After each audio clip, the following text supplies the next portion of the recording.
In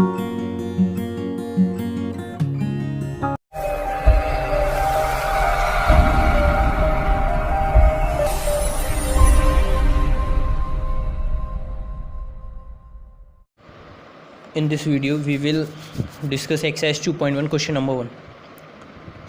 Which of the following expression are polynomial in one variable and which are not? State reason for your answer. हमें ये बताना है कि जो expression हमें ये गिवन है इनमें से कौन सा पॉलिनोमियल है वन वेरिएबल का और कौन सा नहीं है, और आंसर का रीज़न भी देना है. First part 4x² - 3x + 7. तो ये पॉलिनोमियल है या नहीं हमें ये बताना है. तो हम कैसे बताएंगे? तो the exponent of all the terms are in whole number. तो ये तीनों जो एक्सपोनेंट है, ये दो वेरिएबल टर्म है, इसकी पावर 1 है, इसकी 2 है, मीन्स दोनों ही होल नंबर में. तो कांस्टेंट इनटू वेरिएबल की पावर होल नंबर, तो ये दोनों पॉलिनोमियल है.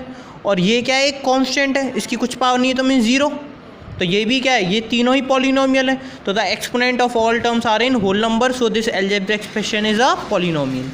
Second part is y² + √2. ये वेरिएबल टर्म है, इसमें y की पावर होल नंबर में, और ये क्या है? कांस्टेंट है, x की पावर 0. तो दोनों ही the exponent of variable term y is whole number. तो ये क्या है? y की जो पावर है वो 2 है होल नंबर में, तो ये एक्सप्रेशन भी क्या है? Polynomial. Then third is 3√2 + t√2. अब यहाँ पर ये फर्स्ट वाला जो एक्सप्रेशन है, फर्स्ट टर्म जो है जिसमें t की पावर क्या है, इसे हम ये लिख सकते हैं रूट की फॉर्म को, स्क्वायर रूट को 1/2. तो जब इसको हम 1/2 लिख देंगे तो जो t की जो पावर है अब ये होल नंबर में नहीं है, ये एक रेशनल फॉर्म में. तो जब पावर होल नंबर में नहीं है तो ये एक पॉलिनोमियल नहीं होगा. This algebraic expression is not a polynomial. Then next fourth is y + 2/y. तो नीचे कोई पावर नहीं है, मीन्स 1. जब किसी बेस की पावर पॉजिटिव नीचे 1 हो, ऊपर ले आके उसकी पावर नेगेटिव हो जाएगी. अब इस सेकेंड टर्म में या y की पावर किस में? नेगेटिव में, मीन्स होल नंबर में नहीं है, ये इंटीजर की फॉर्म में. तो जब पावर होल नंबर में नहीं है तो ये भी पॉलिनोमियल नहीं होगा. Then fifth part is x की पावर 10, y की पावर 3, t की पावर 50.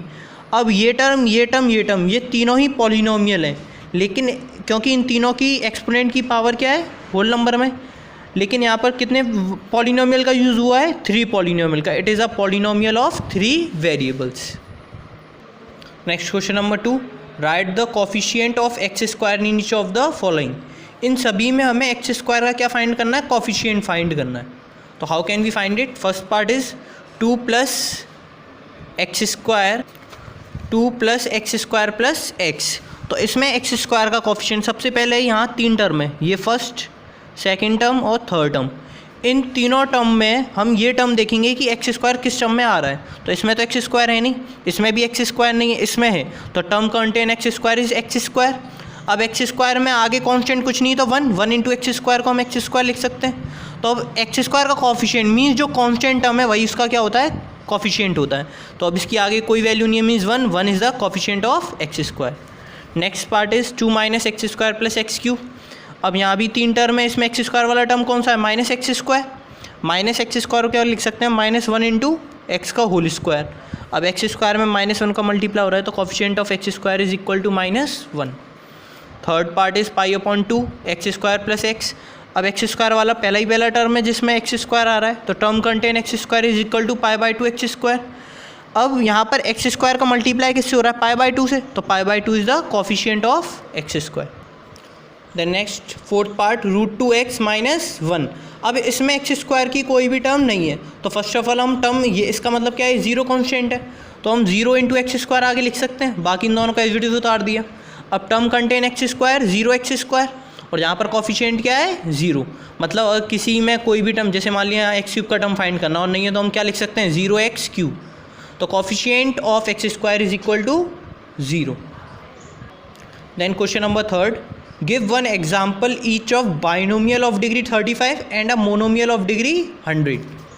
तो बाइनोमियल टर्म क्या होता है? Binomial means 2 terms. First of all आता है मोनोमियल. मोनोमियल में होता है 1 टर्म.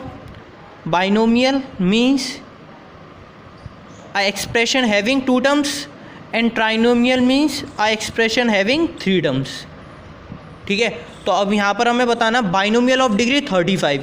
तो पहले तो बाइनोमियल टर्म लिखेंगे, मीन्स 2 टर्म, और डिग्री हाईएस्ट कितनी होनी चाहिए? 35. तो पहला टर्म हमने लिख दिया पॉलिनोमियल का 2x⁵35. अब इससे छोटी पावर हम दूसरे में कोई भी टर्म लिख सकते हैं, तो x की power 6।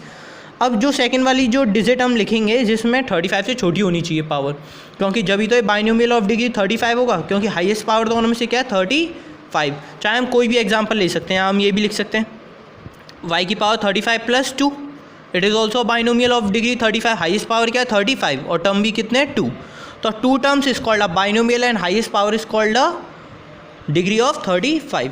Second is monomial of degree 100। Monomial means one single degree means x, और हाईएस्ट पावर कितनी होनी चाहिए 100, और आगे कुछ भी कांस्टेंट लगा सकते हैं। और भी क्या लिख सकते हैं हम, y की पावर 100 भी लिख सकते हैं। ये क्या है वेरिएबल, और पावर क्या है 100। बहुत सारे एग्जाम्पल हैं, कुछ भी लिख सकते हैं। Next question number 4, right the degree of each of the following polynomial. इन सभी में क्या बताना है, डिग्री बतानी है इन एक्सप्रेशंस की। तो डिग्री ऑफ द एक्सप्रेशन क्या होती है, means highest degree of any expression. अब इसमें 3 टर्म है इस एक्सप्रेशन में, 5x³ plus 4x² plus 7x में कितने टर्म है, 3 टर्म्स हैं। अब इन 3 टर्म में इस टर्म की डिग्री कितनी है 3, इस टर्म की 2 और इसकी 1, तो हाईएस्ट डिग्री क्या है 3, so degree of the polynomial is 3। Then इन टर्म में इसकी कोई डिग्री नहीं है मीन 0, इस टर्म में 2, तो हाईएस्ट डिग्री क्या है 2। 5t माइनस √7, तो इसकी कोई डिग्री नहीं है मीन 0 और इसकी 1, t की 1, तो degree of the polynomial is equal to 1। अब यहाँ पर ये क्या कॉन्स्टेंट टर्म है 3, और कॉन्स्टेंट मीन्स यहाँ पर कोई वेरिएबल नहीं है, तो x की पावर 0, तो हाईएस्ट डिग्री क्या हो गई 0 ही हो गई। Degree of the polynomial is equals to 0। Then question number 5, classify the following as linear, quadratic and cubic. हमें इन एक्सप्रेशंस में बताना है कि कौन सा लीनियर है, कौन सा क्वाड्रेटिक है और कौन सा पॉलिनोमियल है। तो what is a linear, linear में क्या होता है, अगर किसी एक्सप्रेशन में हाईएस्ट डिग्री 1 हो तो उस पॉलिनोमियल को बोलते हैं हम लीनियर, और हाईएस्ट डिग्री अगर 2 हो तो उसको बोलते हैं हम क्वाड्रेटिक, हाईएस्ट डिग्री अगर 3 हो तो बोलते हैं cubic. Then first part is x² plus x। अब इस टर्म की डिग्री 1 है, इसकी 2 है, तो हाईएस्ट क्या है 2, तो इसका मतलब हाईएस्ट डिग्री 2 है, तो इसको बोलेंगे हम क्वाड्रेटिक। इसमें 1 इसमें 3, हाईएस्ट डिग्री 3 है, इसका मतलब क्यूबिक। यहाँ 1 यहाँ 2 और यहाँ पावर 0, तो हाईएस्ट डिग्री 2 है, इसको बोलेंगे हम क्वाड्रेटिक। देन यहाँ 1 है, ये तो कांस्टेंट है, ये इसकी वैल्यू कितनी है 1, इसी यहाँ पर x दिया हुआ है, कोई वैल्यू नहीं है पावर, तो यहाँ पर क्या लिखेंगे हम 1 लिखेंगे, तो इसको बोलेंगे हम लीनियर। यहाँ भी एक्सप्रेशन दिया हुआ है, पावर कुछ नहीं है, तो यहाँ 1, तो ये क्या लीनियर। यहाँ r दिया है, इसकी पावर 2 है, तो इसको बोलेंगे क्वाड्रेटिक। यहाँ x दिया है, इसकी पावर 3 है, तो इसको बोलेंगे हम क्यूबिक पॉलिनोमियल। तो हाईएस्ट डिग्री 3 है, तो इसलिए cubic. Thanks to watching this video, thank you.